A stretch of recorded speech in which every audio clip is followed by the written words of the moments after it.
प्रिय भैया बहनों, यह कक्षा सप्तम है और इस कक्षा में आप सामाजिक विषय का अध्ययन करने जा रहे हैं।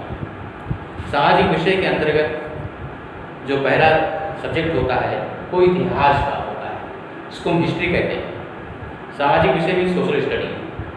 इस इतिहास विषय के अंतर्गत आपको लगभग 3 अध्याय यानी 3 चैप्टर्स यू हैव रेड आप पढ़ चुके हैं। इन्हीं अध्याय से संबंधित कुछ शॉर्ट में क्वेश्चन हैं, इनके बारे में थोड़ा थोड़ा हम जानेंगे। फिर इनका आंसर्स आप अपनी कॉपी पर क्वेश्चन, फिर उसके नीचे आंसर, क्वेश्चन उसके नीचे आंसर, इस तरह से डेट डाल करके बारी बारी से इन सारे प्रश्नों का उत्तर आपको लिखना है। तो पहला क्वेश्चन है, यूरोपियन यूनियन क्या है? यूनियन सब सुनते ही आपको ध्यान में आता होगा कि यूनियन जो है, यूनियन का अर्थ होता है संगठन।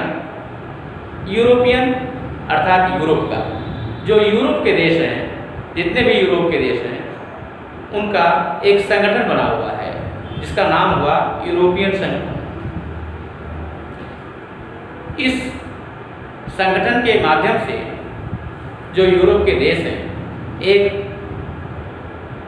शक्तिशाली राष्ट्र, किस मामले में? अर्थ के मामले में, धन के मामले में, यानी आर्थिक क्षेत्र में एक बहुत बड़ी शक्ति बन गए हैं। तो यूरोपियन यूनियन का अर्थ हुआ कि यूरोप के देशों का एक ऐसा संगठन जो आर्थिक क्षेत्र में बहुत आगे है। उनकी मुद्रा भी एक बन गई यूरो मुद्रा। तो इस तरह से इसका अर्थ यही हुआ कि यूरोप के देशों का आर्थिक क्षेत्र में एक शक्तिशाली संगठन। दूसरा क्वेश्चन है, डच किस देश के निवासी? जैसे भारत के निवासियों को भारतीय कहा जाता है, अमेरिका के निवासियों को अमेरिकन कहा जाता है, अमेरिकी कहा जाता है, नेपाल के निवासियों को नेपाली कहा जाता है, ऐसे हालैंड के निवासियों को डच कहा जाता है। थर्ड है, फैक्ट्री शब्द का अर्थ। ये फैक्ट्री शब्द किससे है?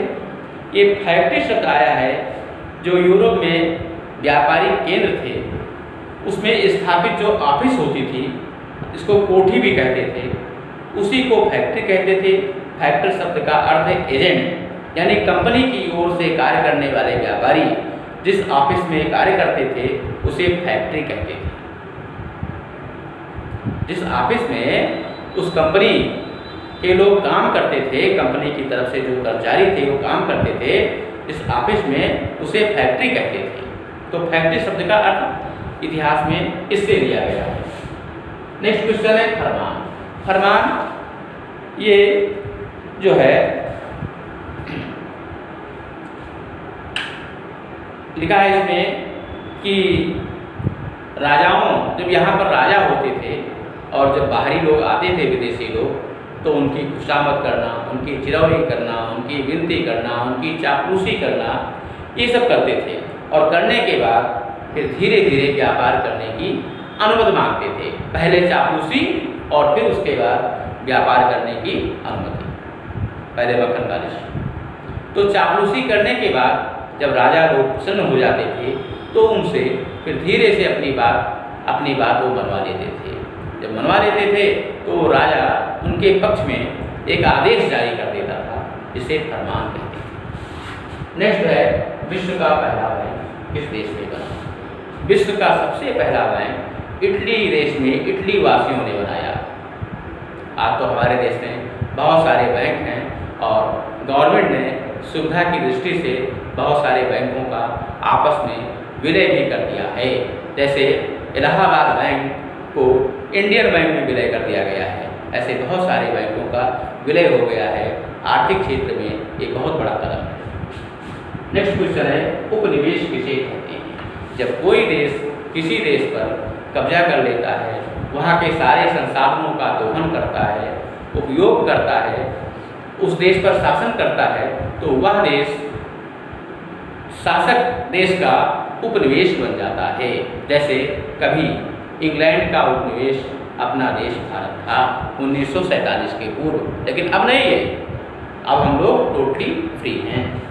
नेक्स्ट है औद्योगिक क्रांति किसे कहते हैं। जब उद्योग के क्षेत्र में एक बहुत बड़ी उथल पुथल, बहुत बड़ा बदलाव होता है तो उसे औद्योगिक क्रांति कहते हैं। सर्वप्रथम औद्योगिक क्रांति इंग्लैंड में हुई, जिसके कारण वहाँ पर बड़े बड़े कारखाने, बड़ी बड़ी मशीनें लगी। हाथ से होने वाला काम, कार्यालय जो है सीधे फैक्ट्री में, मिलों में काम शुरू हो गया और बड़े स्तर पर, बड़े पैमाने पर वहाँ सारा कार्य शुरू हो गया, उत्पादन शुरू हो गया, आर्थिक क्षेत्र में देश आगे निकल गया। तो औद्योगिक क्रांति यानी उद्योग के क्षेत्र में बहुत बड़ा परिवर्तन, नई चीज़ों का समावेश। नेक्स्ट है दस्तक किसे कहते हैं। जब कोई देश या